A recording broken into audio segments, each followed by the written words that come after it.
Hey, what's up everybody? Welcome to another Rocket League news video. Today's video we're going to be talking about how Dappur is officially kicked off of Soniqs, as well as recapping all the community tournaments, as well as informing you guys about some of the ones coming up that you may not know about. And as always, if you guys want to support me any further, the easiest way to do so is you can go down in the description and find all the social medias that are being shown here, and make sure to go like, follow, subscribe, all that kind of fun stuff, as well as give the video a thumbs up if you enjoy the content, as well as hit subscribe here on YouTube and turn on notifications so you don't miss any of the videos coming out. With that said, let's get right into it.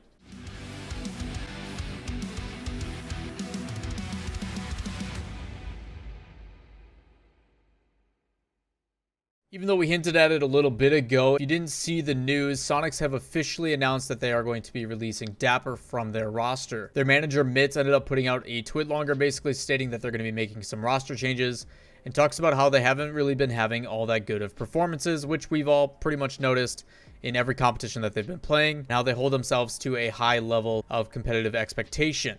Because they aren't in that approach, they think that they needed to be critical on themselves and make some changes. Mitz then continues to go off and talk about how Dappur is a longtime person that he has supported, and it is tough to get rid of somebody on the team that has been impactful in their success for the first RLCS season. That being said, they then also talk about the change for the future and how going forward the team all agree that it was probably time for change. For a team that is, quote, built off of mutualism, communication, and a fun team atmosphere, things were no longer working out this way. I assume most of the reason why this is because you guys have been losing consistently and pretty heavily with no favorable results, so I can assume some turmoil is being built inside that house when there's really no escape, and is part of the reason why I personally don't like team houses. I think that team offices, as a lot of organizations are going to, like EG and CLG and many others, the issue is when you are stuck in a house or in an environment with no escape. Yes, you can go to your room, but you see each other every day for breakfast. You see each other every day for practice. You see each other, like, you need a way to be able to go to your own space. And a lot of people don't feel like your room is enough of that. The fact that after a long day of casting or something, if I'm at a convention, I can go back to my hotel room where there is no one else but myself, and I can just de-stress. And that's a really big deal, and I think that more teams are starting to convert over to the offices for that reason, while the players have an apartment nearby. I do feel that the difference between work and personal is something that really benefits a lot of teams when they have the capabilities and the funding to do so. Who knows what's going to happen, as a lot of these players that are still free agents are starting to get picked up. Recently trying out Illusion did not go well. I think Reddles is only the really good option for them in my opinion, but who knows what's going on with that in Pittsburgh Knights, because Pittsburgh Knights is a whole different situation that we'd probably have to spend a whole video on. As you guys know, there's been a ton of community tournaments going down and kind of following through with that trend. I'm going to focus on all the events that have gone down today and kind of recap you guys on what is up to date. And then we'll be also talking about some of the events that are going to be happening here in the near future. First up, as I talked about yesterday's video, we saw that the kickoff for Middle East has gone down through Group A and Group B and all the way through the playoffs. The big ones to note: Sandrock Gaming obviously winning again. We were talking about how yesterday's video, we wanted to see if someone was going to be able to step up and compete against and find a new Khaled or what was going to happen. But Sandrock drops one game through the entire tournament. They didn't drop a single game in any of their series until the grand finals, where they went up against a team by the name of Fivehead. And there was one player in particular that really caught my attention. Should have a clip that's showing somewhere in here about one of the players from Fivehead by the name of M7SN, and man was he one to turn heads.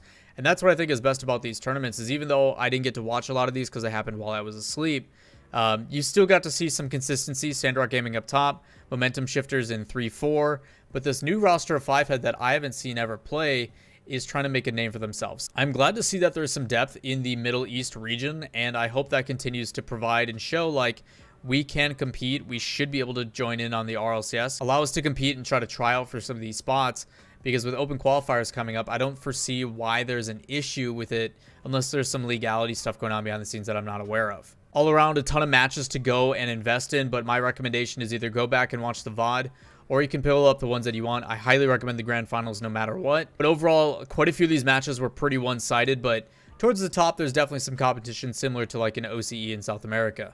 After that, we had the beginning of the Latin American Championships, where the top seed ended up winning. Down the lower bracket, the two notable teams that I brought up, out of the three, Elevens, Era, and Avidity, ended up having solid performances, but Era ended up coming in way stronger than I thought they're going to. And tomorrow we'll end up facing off against 11s in the loser round 2. That should be probably a pretty highlight match. What I assume will be between L Evans and True Neutral. I actually think that's a coin toss. It depends on how L Evans is playing, and the fact that they went so close against No Mercy makes me a little bit worried. I think we're going to get a rematch in the grand finals between Team Renewed and True Neutral, but again, it comes down to how these guys are playing on the day, but from what I saw in the previous day, pretty convincing. Next up, we had a ton of different matches for the playoffs when it came to BTS Summer Shuffle, and some things remain true in the fact that NRG is looking stellar. Space Station seems like there's some internal conflict going on where they're just not happy, which is kind of a rarity. Space Station has always been a team that gets along pretty well, but it just seems like they are not on the same page in their gameplay, and it is causing for a lot of their demise. The fact that they drop immediately and then lose to Rogue. Rogue does look like the hot hand right now with Turinturo, but First Killer has been popping off quite a bit. And I guess the overall story for me is the fact that Rogue is working their way through the lower bracket, a lot of momentum. And part of the reason why is they've been doing a good job with the space that they're creating. Right now, I think Rogue looks completely unstoppable when they have the capability and I guess the confidence when they're on defense to slow it down, force a 50-50, draw somebody out, and then go for the counterattacks and play the elevation game, because all three players have actually been doing a really good job with their aerials, Kronovia included. So I think Rogue, this is finally where we get to see how they're going to transition and how they're going to move forward. Now with a dedicated coach and Corrupted G, someone to back them and support them when they're kind of tunnel vision on things, someone to help keep people on the right mindset, as well as the fact that they are playing with their full roster. We got glimpses of this, and this is why I built up that rivalry, and we got to see that rivalry yet again. So glad to see that even though I am self-proclaiming this rivalry, the fact that they keep running into each other and the matches keep going the distance, I think is part of the reason why I'm so excited about it, and the fact that it's working out the way it is. I think that lower semifinal was really fantastic between Envy and Rogue. We're trying to deny the reverse sweep and a lot of different things, but I'd recommend going and check that one out. As for tomorrow, we get to see it all come down to the wire.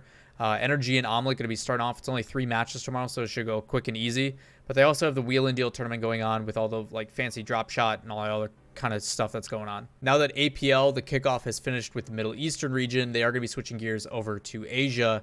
And a lot of people aren't really aware of a lot of these names and these players, but there is a couple to kind of take note of. The 2 teams that I really know of are Team IXA and Team 1NE Esports.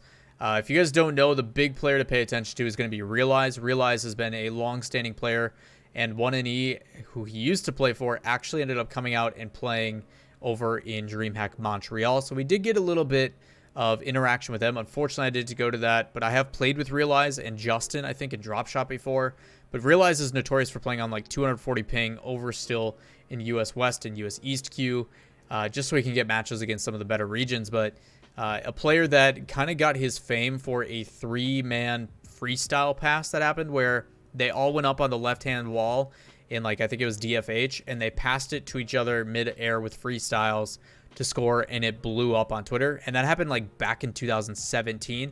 I'll try to find a clip so you guys can see it as I'm talking about it, but that's really how people got their attention. And since then, they just haven't really had the consistent tournaments or the know-how to do it. Realize has also talked about once a certain player by the name of Hawk in the OCE region who is too young to compete in the RLCS. Once he becomes of age, Realize is talking about possibly moving to OCE for a chance there to compete. But Realize is kind of the name to pay attention to. I think Conrad is also very talented. And I don't know enough about a lot of these other players, but I think that's the exciting part, is I recommend tuning into these matches and watching.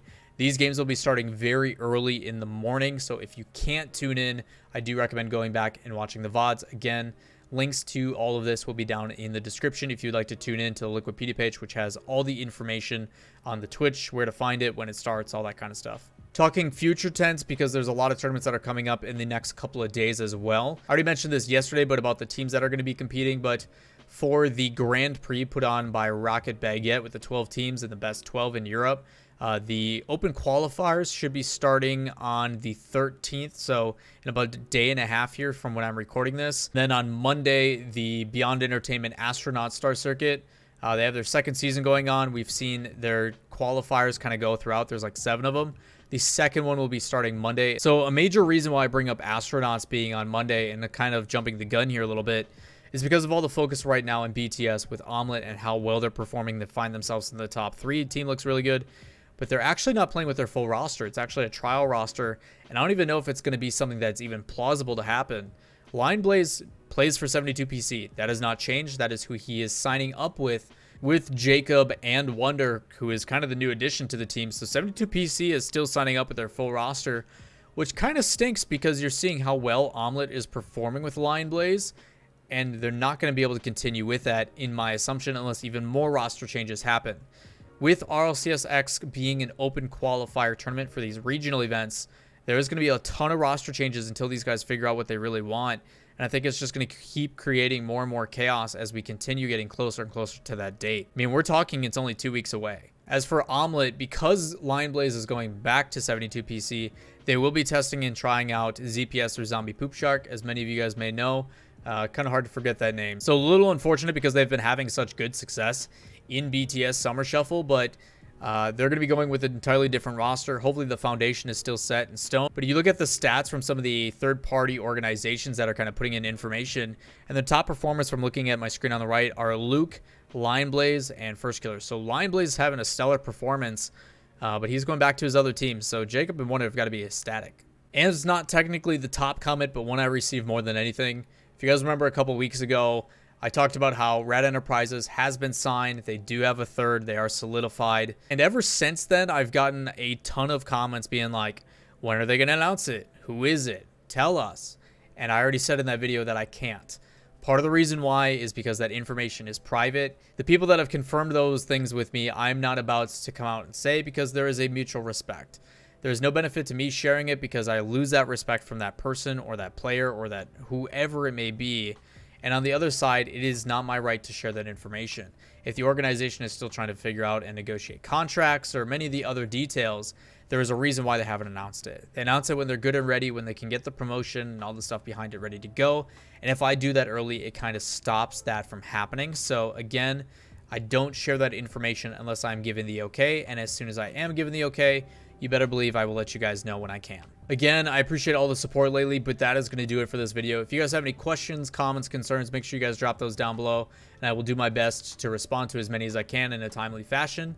If you guys enjoy the content, make sure you guys give it a thumbs up, as well as hit subscribe and turn on notifications so you don't miss any of the Rocket League news that we put out daily for you guys.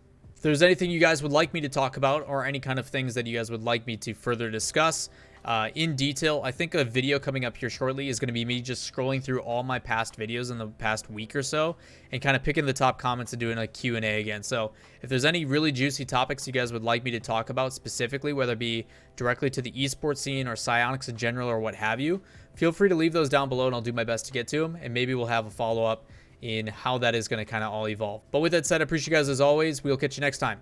Peace.